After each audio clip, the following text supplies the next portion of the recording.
News, Canberra. All right, time to bring in our panel of political strategists this afternoon. Grahame Morris and Bruce Hawker, good to see you both. Let's get stuck into this one. You've both worked in Prime Minister's offices. You've both seen staff come and go and no doubt shuffle around various ministerial offices and so on. Bruce, can I just ask you firstly, what would you have done in this situation if you were working in the Prime Minister's office?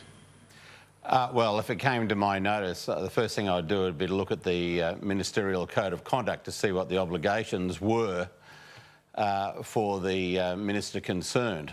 And you know, it's pretty clear by any examination of that document that the obligation is on the minister to report that fact to the Prime Minister. Then the Prime Minister would have to that he's in a relationship. Yeah, that he's in a relationship. And once that happens, then, of course, a whole lot of other considerations come into play. And really the best thing to do in situations like that is for someone to move out of the relevant office.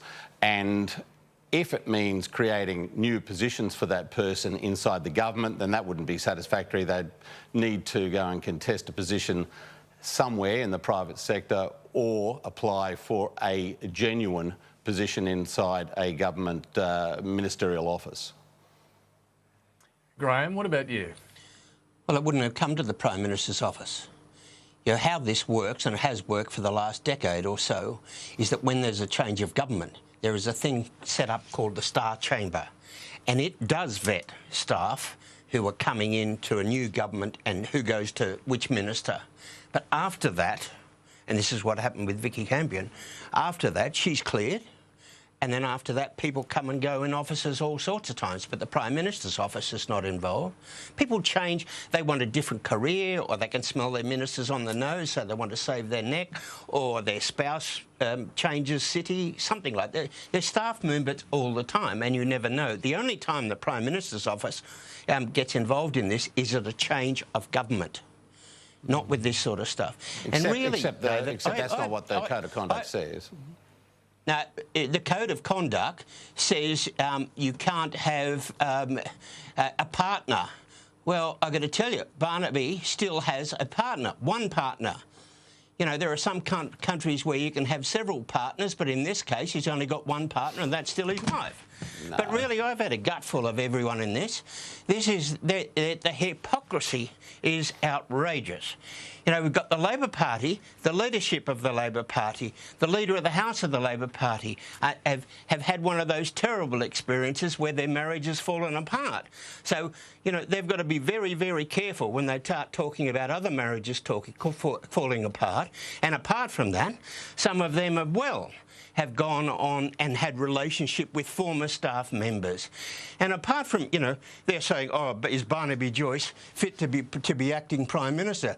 Well, on that basis, they ought to tear up Bob Hawke's membership of the Labor Party. They ought to expunge every record of him as Prime Minister.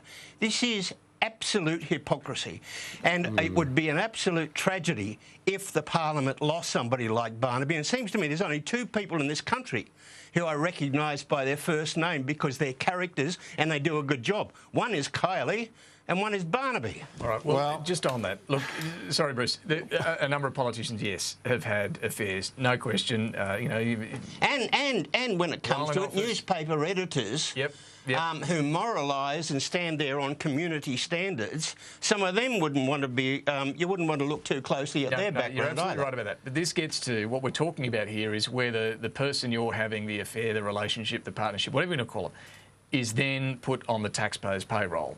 Right, and that's where the Ministerial Code of Conduct. That's why the Ministerial Code of Conduct's been written. That's what it's there for, is to ensure there's no favouritism at the expense of taxpayers going on. This is a legitimate area to explore, isn't it? Well, it's outrageous. You're actually saying that somehow or other this woman is not worthy of being employed. Is that what we're saying?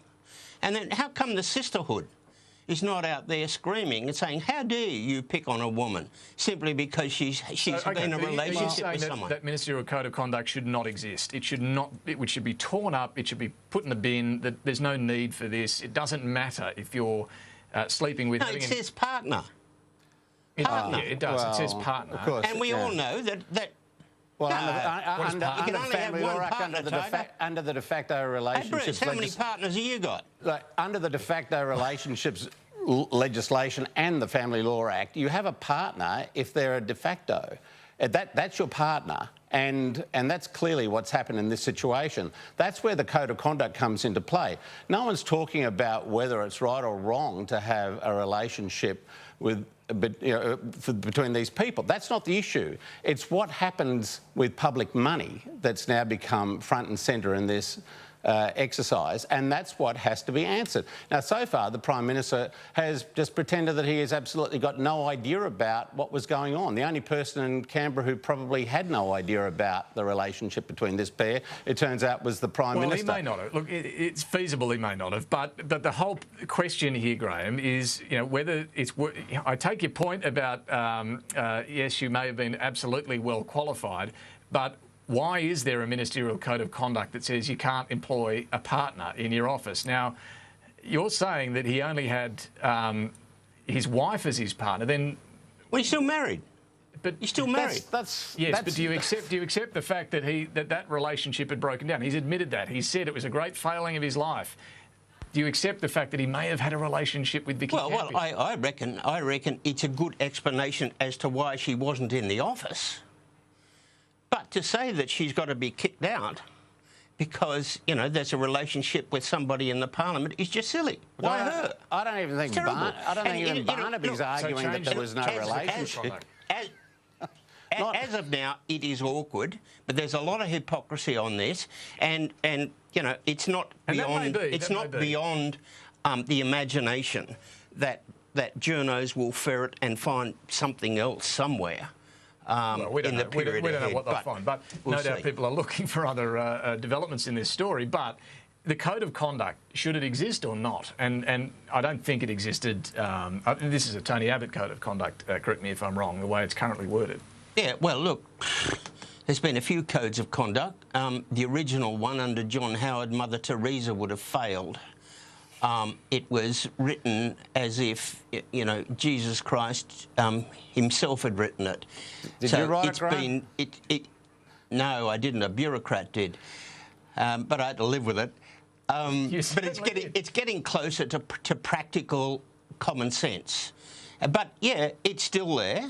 Yeah. But in the strict terms, I don't think Barnaby Joyce has broken the Code of Conduct. Leave that Code of Conduct to one side. Is it okay for a minister to be in a relationship with a former staffer and for that former staffer to be employed in some other minister's office? Is there a problem with that? No. Well, I think it'd be more There is a problem, provided... What's the problem? Well, it requires the express consent of the Prime Minister. That's where the issue is, and that's their own Code of Conduct. That's their own Code of Conduct. Well, spell it out then. Staff movements at this time of the cycle do not require approval from the Prime Minister or his office. Well, this gets down to that tricky question of what's a partner and what's not. The Code of Conduct, we should explain to people, says you can't have a partner working in your office or another minister's office, right? It's flat out. If the Prime Minister approves it, you can. Yes. If not, you can't. All right, well, I'll put it like this. Does that mean that Barnaby could have employed his wife? Not without the Prime Minister's permission of the Prime Minister. This is where it goes beyond Barnaby, frankly, one of the great characters of Australian politics, who, in my opinion, by the way, since you raised that, Graham, you compare him to the likes of Jack McEwen or Tim Fisher, Tony Windsor before him. There is no comparison. This man is not one of the great characters of Australian politics, unless you regard one of the great characters of Australian politics as being a combination of Dad and Dave and Barry McKenzie. He really is an embarrassment to regional Australia in particular and the broader Australian community in general. And the fact that he's got himself into this position and got everybody else around him into this position, decisions which it seems he has made, goes to confirm that he's not up to the position of Deputy Prime Minister or, more worryingly, Acting Prime Minister when the real Prime Minister is overseas. Let me get both of your strategic advice to Barnaby Joyce from here. He will be Acting Prime Minister, it would seem, next week. How does he move beyond this without having a pack of media wherever he goes asking questions? Look, he's got to do his job. When somebody, if you ask Australia, who's the bloke who stands up for most of Australia in the bush, they say Barnaby. You know, he sort of get out of the capital cities, run around the bush and do his job, as he was trying to do in the Parliament today. Look, there's no doubt, as a human being, and it's human nature, it will knock the stuffing out of him. But I hope that the Barnaby we had a month ago, in 12 months' time, is still the same Barnaby, and we don't have a, you know, sliced white bread version of Barnaby. That'd be terrible. Bruce, what would be your free advice as to how to move beyond this? I don't know. This is gold dust for anybody that wants to have a crack at the government in general and the Prime Minister in particular, because it's going to come down to him actually having to make some difficult calls, and potentially the party room itself saying to Barnaby that it's time to move on. I don't think that's going to happen anywhere anytime soon. The only thing that you can do in situations like this is get your head down, start working hard and wait for the next crisis to come along and afflict the government, and hopefully by then you'll be through it and some other poor schmuck will be dealing with some real or perceived sin that they've committed. That tends to be the way in which these things are resolved. Another issue comes along, and the only thing that he should be doing right now is keeping his head down. That's the advice I'd give him if I was asked to give it, and I'm sure I never will be. All right. And no bloody 7:30 report performances. I don't know what the hell that was all about. Well, I don't know. You both seem to think you should just ignore it and it'll go away, keep your head down, or talk about something else. I don't know. I tend to think that wherever he pops up over the coming week or so, there are going to be plenty of people asking questions about this. We shall see. We shall see. Bruce, Hawker, Grahame Morris, we better go. Thank you both very much, and we'll hopefully get back to some policy next week. Talk to you then.